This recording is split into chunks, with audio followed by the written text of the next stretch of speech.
Bu yilga nima biznes qilayin ekan deb o'ylanib o'tirganlarga yangi biznes o'rtoqlar. Uy sharoitida intensiv usulda baliq boqish o'rtoqlar.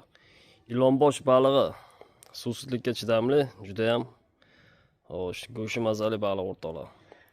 Kimda-kim qiziqadigan bo'lsa, manzil Namangan viloyati Mingbuloq tumani Jamashi shaharchasida. Ismim Ikromjon, tanigan bilganlarga kattakon salom o'rtoqlar.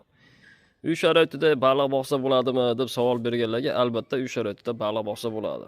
Ushbu balig'imizni ko'lmak suvi, zakandi suvi, yomg'ir suvi, qordi suvi, yer ostidan chiqqan suv, kran suv farqi yo'q. Tanasi ho'l bo'lib tursa bo'ldi. Boqish jarayoni atrofingizda bir dona qassobxona bo'lsa sizga to 12 oy go'sht bilan, mahsulot bilan, ozuqasi bilan ta'minlaydi o'rtoqlar. Kimda-kim qiziqadigan bo'lsa, baliqlarimiz bor, lichinkalarimiz, tavarnisi ham bor, matishnisi ham bor. Matishnisi nima deganingizda, matishnisi bu o'rtoqlar ona baliq. Bu baliqni o'zidan nasl oldirib ko'paytirsangiz ham bo'laveradi. Bitta ona baliqdan 2000 ta, 3000 tacha nasl olsa bo'ladi. Qiziqqanlar bo'lsa, Telegramda kanal ochib qo'yganman. Ilonbosh deb o'sha yerga kirib bemalol obuna bo'lishlaring mumkin. Pastda video raqamlar qoldiramiz. Video raqamlar telefon ko'tarilmaydi.